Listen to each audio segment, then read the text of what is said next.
Bienvenidos a otro texto mal interpretado de la Biblia. ¿Has oído hablar alguna vez de Jeremías 29:11? Casi todas las personas que citan este versículo lo citan mal interpretándolo, diciéndole a otra persona: no, ten ánimo ahora que estás empezando ese negocio, ten ánimo ahora que te vas a casar, ten ánimo ahora con esa nueva carrera universitaria. Dios tiene planes de bien para ti. Ánimo, Dios tiene planes de bien, y todo lo toman la mayoría de personas desde el punto de vista terrenal. Es uno de los textos más famosos de toda la Biblia, Jeremías 29:11, y uno de los más mal interpretados. Así que yo quiero que en esta clase comprendamos el contexto del texto, pero también vayamos un poquito a la historia, a la exégesis del texto, para descubrir cuál debe ser la correcta interpretación de Jeremías 29:11. Ese texto no es para citarle a alguien animándolo a que va a tener éxito personal. No, ese texto vamos a descubrir ahora a qué se refiere, a quién está dirigido el texto y por qué la gente se confunde. Bienvenidos a otro texto mal interpretado de la Biblia, Jeremías 29:11. Comenzamos.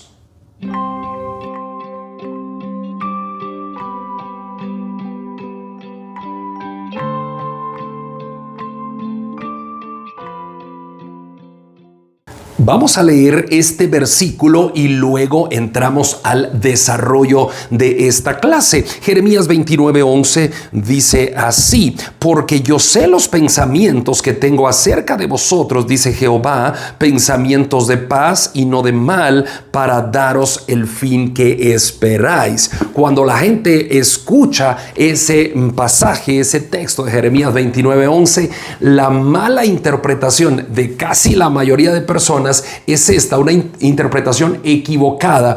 Piensan que Dios está prometiendo éxito. Otros piensan que Dios cumplirá tus sueños de vida.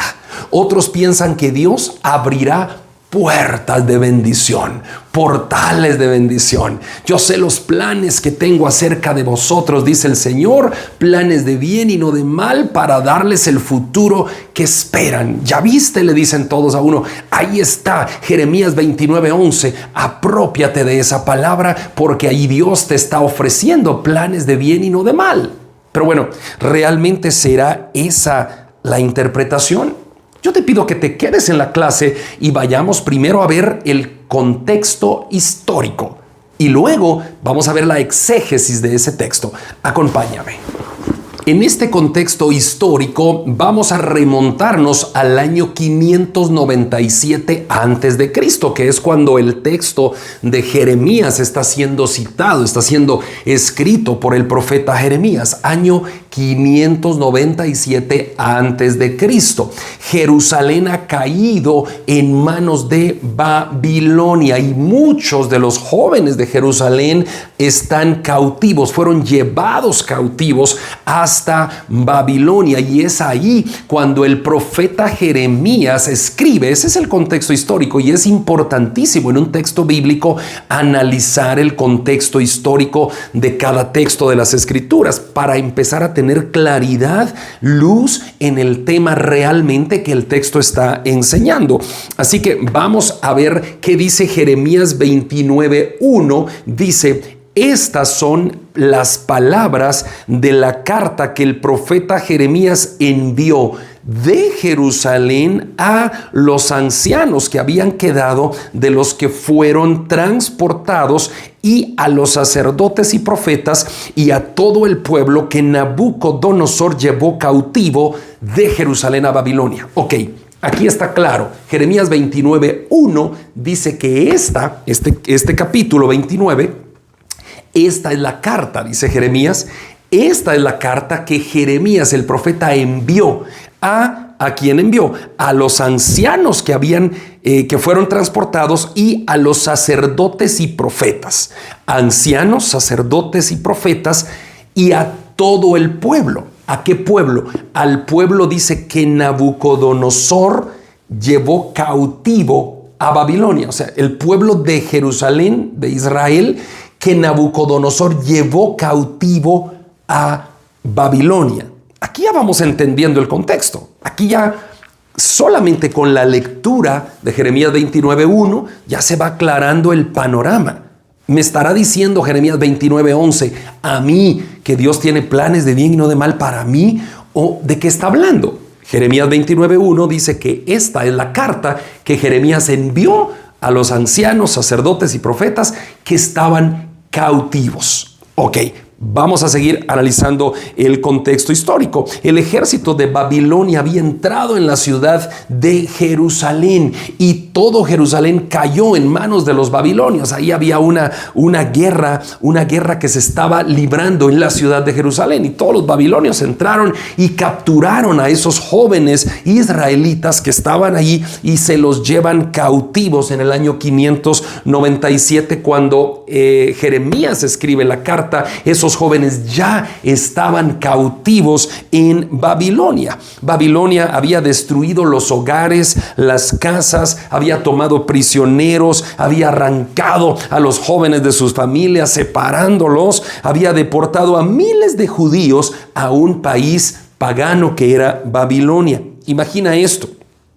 Los jóvenes están en su tierra en Jerusalén, pero de pronto entra el ejército de Babilonia y empieza aquellas redadas, capturan a todos los más jóvenes israelitas que estaban en la ciudad de Jerusalén y luego van a todo el país de Israel y siguen capturando jóvenes y ahí pierden estos jóvenes su casa, pierden su templo, pierden su nación, pierden su familia, prácticamente pierden todo. Entonces, ese es el contexto histórico. Los judíos estaban confundidos, estaban humillados ante los babilonios y decían: Señor, ¿por qué está pasando todo esto? Y ellos clamaban al Señor, ya sea los judíos que habían quedado en Israel o los judíos que habían sido llevados a Babilonia, clamaban al Señor. Y cuando clamaban decían: Señor, ¿por qué está pasando todo esto? Y es ahí cuando Dios le habla al profeta Jeremías y dice: estas son las palabras que Jeremías envía por medio de una carta a los ancianos, sacerdotes y profetas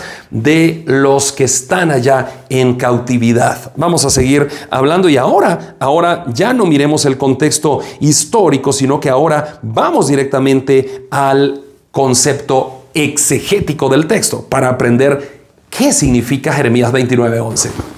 En la parte exegética del texto, ¿qué fue lo que Jeremías escribió en esa carta? ¿Se dan cuenta? La parte histórica decía que en el año 597 antes de Cristo Jeremías envía una carta, pero ahora hagamos la exégesis. ¿Qué dice esa carta que Jeremías envió a los ancianos, sacerdotes y profetas? Vamos a seguir leyendo el texto bíblico, Jeremías 29:6. ¿Qué dice el texto? Así ha dicho Jehová. ¿Qué decía la carta? ¿Qué dice la carta de Jeremías? Esto es lo que dice: así ha dicho Jehová de los ejércitos, Dios de Israel, a todos los de la cautividad. ¿A quién le está enviando la carta Jeremías? ¿A ti y a mí ahora, aquí en este siglo XXI? ¿O a quién? Dice: así ha dicho Jehová, Dios de Israel, a todos los de la cautividad, o sea, a esos cautivos que habían capturado los babilonios en Israel.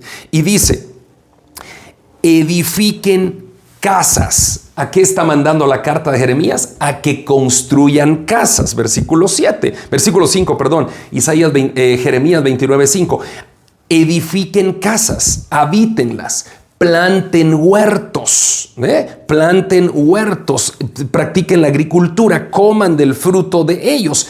Cásense, dice el versículo 6, engendren hijos e hijas, dad mujeres a vuestros hijos y maridos a vuestras hijas para que tengan hijos e hijas y multiplíquense allí y no os disminuyáis y procurad la paz, busquen la paz de Babilonia, busquen la paz de esa ciudad a la cual yo los envié, porque en su paz, en la paz de Babilonia, ustedes también tendrán paz. Muy bien. ¿Se dan cuenta qué dice la carta? La carta se la envía a Jeremías a los cautivos.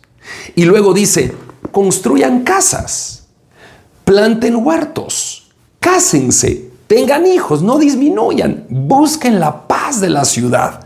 Porque si esa ciudad está en paz, ustedes también estarán en paz. Versículo 9.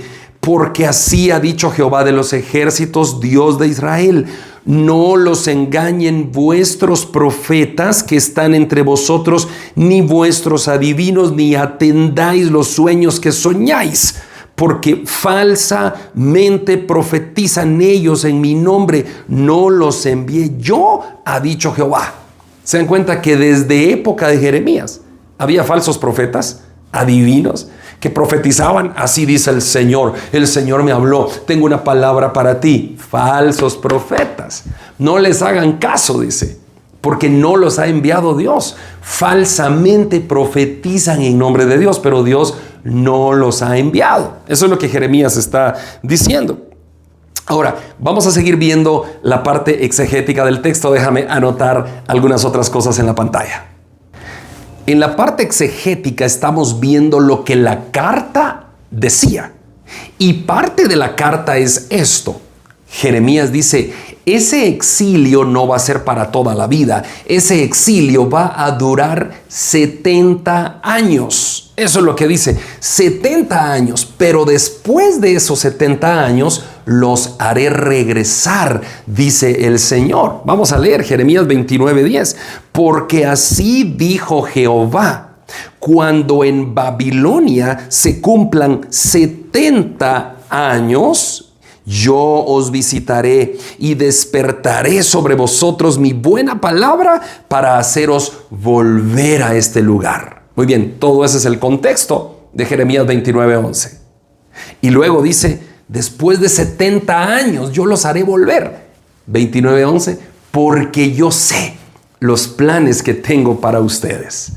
Planes de bien y no de mal, para darles un futuro y una esperanza. ¿Dónde? En Israel. Ese texto, Jeremías 29:11, no te está hablando a ti, el Señor. Le está hablando Jeremías a los cautivos.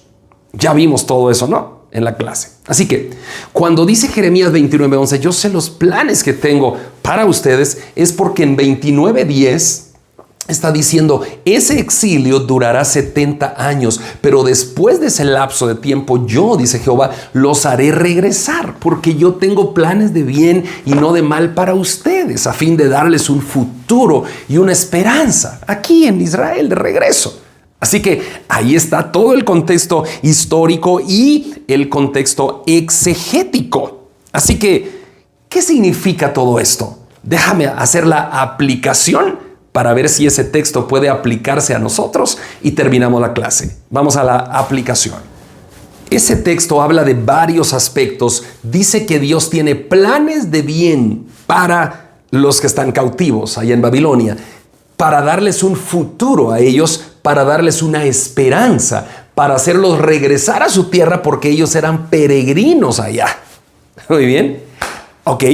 Planes, propósitos, diseños, estrategias. Dios tiene todo el plan para ellos, para los cautivos, dice Jeremías 29. Y por eso los traeré de regreso. Procuren, por favor, la paz allá. Vivan en paz allá, porque 70 años después ustedes regresarán. Ahora bien, ¿cómo podemos aplicar ese texto a nuestra vida? Cuando tú quieras predicar Jeremías 29:11, debes mencionar el contexto histórico a grandes rasgos, como lo hice yo ahora. Debes mencionar la exégesis del texto a grandes rasgos, como yo lo estoy haciendo ahora, etc. Y no solamente leer Jeremías 29:11, porque Dios tiene planes de bien y no de mal para ti, para darte un futuro y una esperanza, porque entonces podemos confundir a las personas y dirá, pero me dijo el predicador que Dios tenía planes de bien para mí y me enfermé. Me dijo que tenía planes de bien para mí y me botaron del trabajo. Me dijo que tenía planes de bien para mí y me divorcié. O sea, no, tenemos que predicar la realidad bíblica, por favor, la realidad bíblica. ¿Cómo podemos predicar? Podemos decir en la aplicación homilética de este texto, podemos decir, hermanos, así como Dios tuvo misericordia y guardó al pueblo cautivo durante 70 años en Babilonia, asimismo nos guardará a nosotros en esta tierra de cautividad. El texto no habla de dinero, no habla de casas terrenales, ni de posesiones, ni de éxito terrenal. El texto, si lo queremos aplicar, podemos aplicarlo diciendo que somos peregrinos aquí, pero nuestra ciudadanía está en el cielo. Así que, Hermanos queridos, Dios tiene planes de bien y no de mal para nosotros, para que cuando en esta tierra pasemos nuestro peregrinaje, Dios nos dé un futuro allá en el cielo y una esperanza eterna, que es la esperanza de vivir para siempre con nuestro Señor y Salvador Jesucristo. Así que Dios tiene planes de bien y no de mal para ti, sí, porque mientras pasas en esta peregrinación, aquí ten hijos, aquí planta huertos, aquí construye casas, aquí procura la paz de la tierra, pero tú tienes que saber que no eres de la tierra, tu ciudadanía está en el cielo. Así que Dios tiene planes de bien para que después de que tu vida concluya, más o menos la vida de un ser humano son 70 años, dice el Salmo 90, en los más robustos 80. Así que cuando tu vida concluya, después de este tiempo, este lapso de peregrinación, Dios te llevará de regreso a tu tierra, a esa patria celestial. Cuando tú predicas así, estás predicando la verdad de las Escrituras y no estás cayendo en ninguna falsa interpretación. Así que bueno, Jeremías 29:11 ha sido otro texto mal interpretado de las Escrituras y los espero la próxima semana. Recuerden, estamos en esta serie de textos mal interpretados de la Biblia. A algunos les gusta y a otros no les gusta, porque algunos están tan acostumbrados a interpretar mal las Escrituras que no les gusta cuando un maestro enseña la interpretación correcta. Así que si a ti no te gusta, no pasa nada. Gracias por ver este video. Y si a ti sí te gusta, pues puedes compartir este video con tus contactos, con tus seres queridos. No lo descargues y lo subas a tu plataforma porque este video tiene derechos reservados. Solo compártelo, envíalo por WhatsApp, envíalo, ahí compártelo en el Facebook, compártelo donde tú quieras, para que la palabra de Dios siga siendo predicada y que conozcamos juntos la verdad de las Escrituras. Dios te bendiga, nos vemos la próxima semana.